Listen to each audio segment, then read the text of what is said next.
Saya pekerjaan Anda ini barokah. Kemudian yang terakhir saya beri ijazah tentang Al-Fatihah ya, karena ini surat yang populer. Kalau saya ijazahi Quran 30 juz pasti sampean nggak hafal. Atau ijazah surat Baqarah. Kalau mau Baqarah mau. Ijazahi surat Baqarah mau 2 juz setengah. Mau Mas Asep? Ya Fatihah aja yang gampang ya. Nah, ya kulhu Fatihah ini paket ringan ini. Tapi pahalanya apa? Besar. Ini beda ya, artinya selama ini mungkin Anda baca tapi monoton ya. Tapi ini saya bacakan teks aslinya tentang istilahnya itu mazaya itu kelebihannya Fatihah. Saya baca Arabnya dulu, nanti ini terakhir ya, ijazah tadi kan saran-saran umum tentang sosial.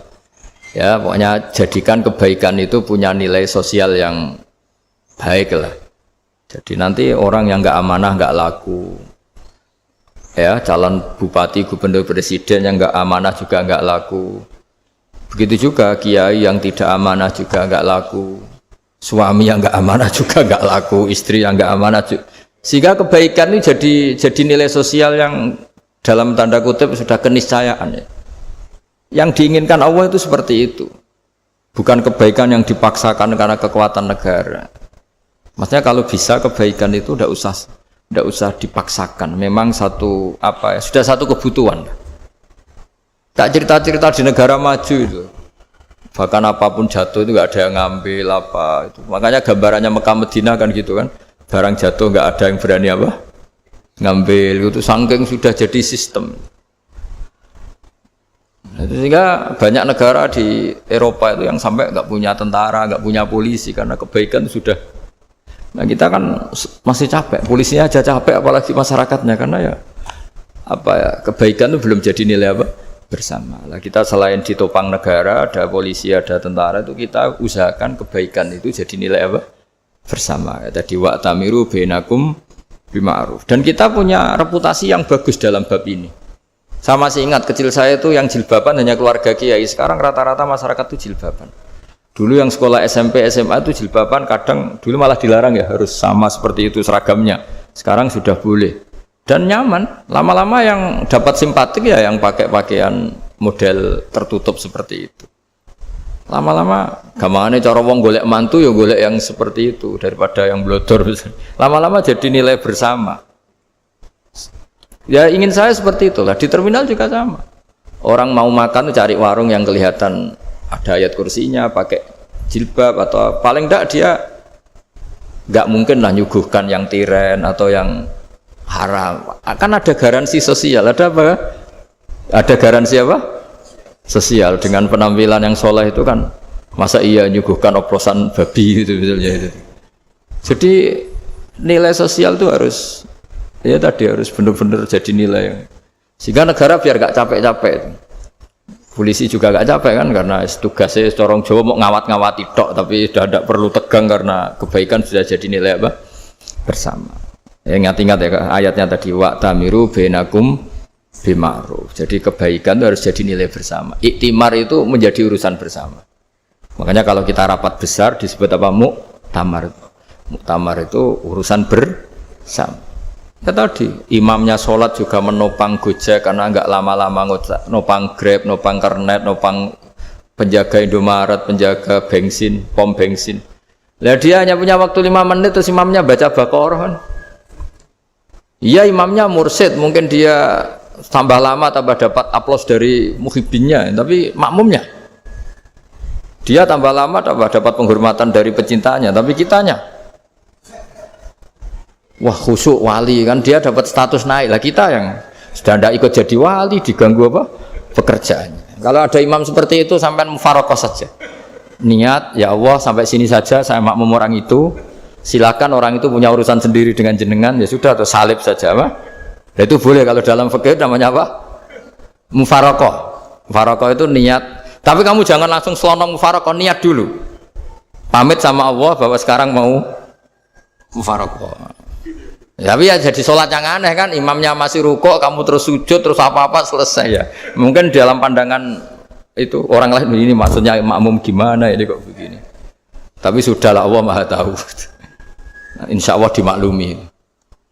Ya saya baca tentang Fatihah ya, karena sampean pasti sering baca Fatihah.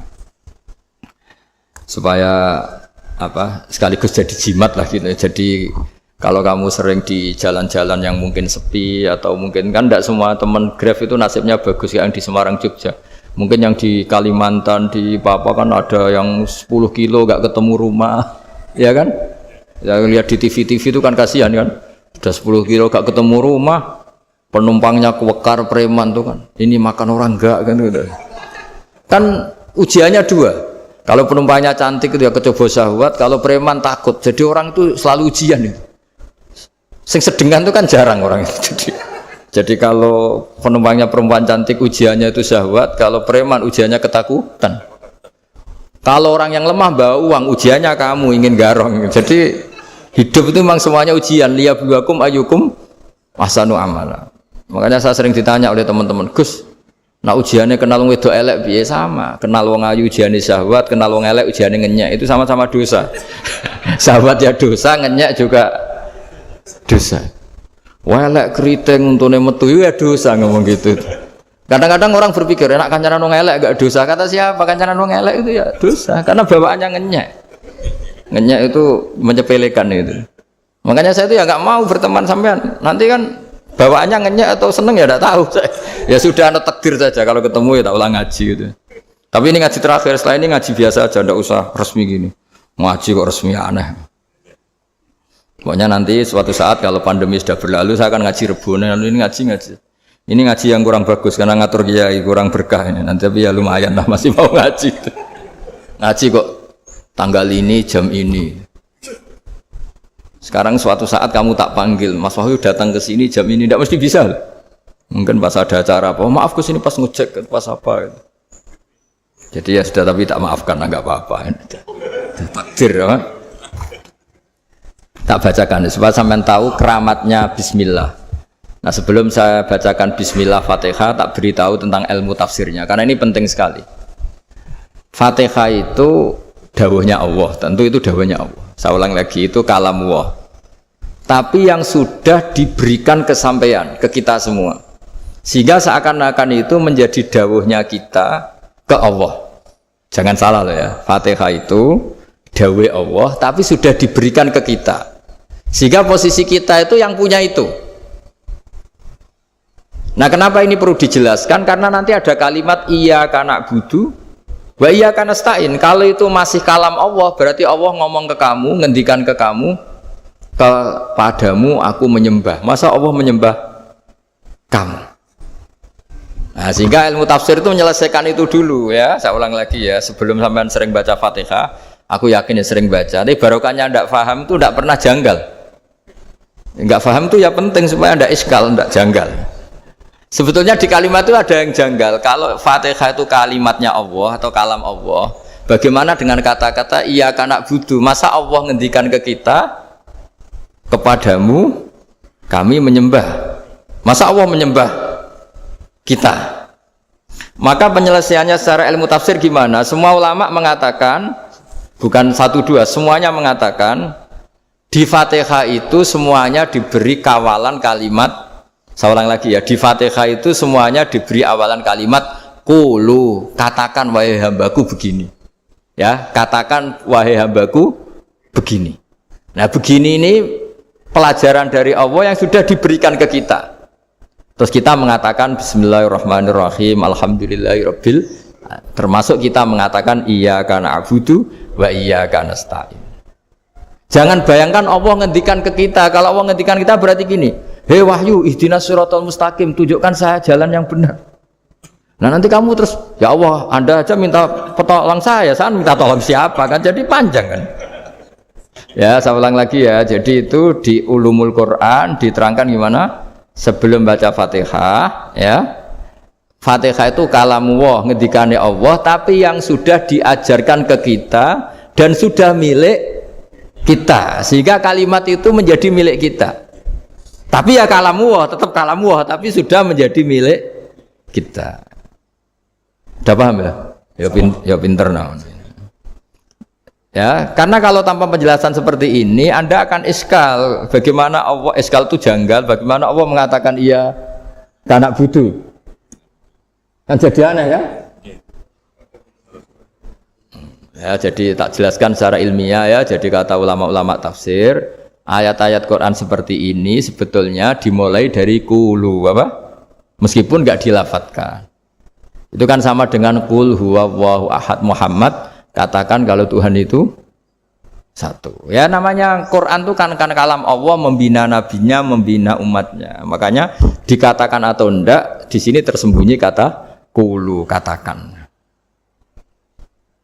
Ya. Jadi ya ibarat apa itu? Kamu ngajari anak kamu lah. Le, panggil jenengan bapak kula. Itu maksudnya anak itu, kalimat itu kalimat kamu, tapi kamu ajarkan ke anak kamu. Terus anak kamu bilang, Pak jenengan bapak kulo. Nah, ketika kamu mengatakan jenengan, bukan kamu mengatakan jenengan anakku, berarti anakmu itu bapakmu, kan lucu kan? Anak kamu ajari jenengan bapak kulo. Kamu, engkau, bapak saya. Terus anak kamu mengulang, jenengan atau kamu bapak saya. Berarti itu kalimat yang kamu ajarkan, tapi sekarang sudah milik anak kamu. Kalau itu kalimat kamu kan lucu, masa anak kamu bilang bapak. Nah itu seperti itu. Jadi ulama memberi solusi atau jawaban iya karena abudu. Iya itu sebelumnya ada kata-kata qulu, katakan wahai hambaku, hubungan kamu dengan saya adalah katakan iya karena abudu wa iya karena nasta'in. Terus hubungan kamu dengan saya katakan juga dalam doamu ihdinas siratal mustaqim. Jelas ya, jadi itu kalam Allah yang sudah milik kita karena diajarkan Allah untuk kita. Dong ya? Ya dong, gak jelas gak. Tapi bagus gak jelas itu bagus. Kalau kamu jelas gak jadi dikrep, jadi gubernur.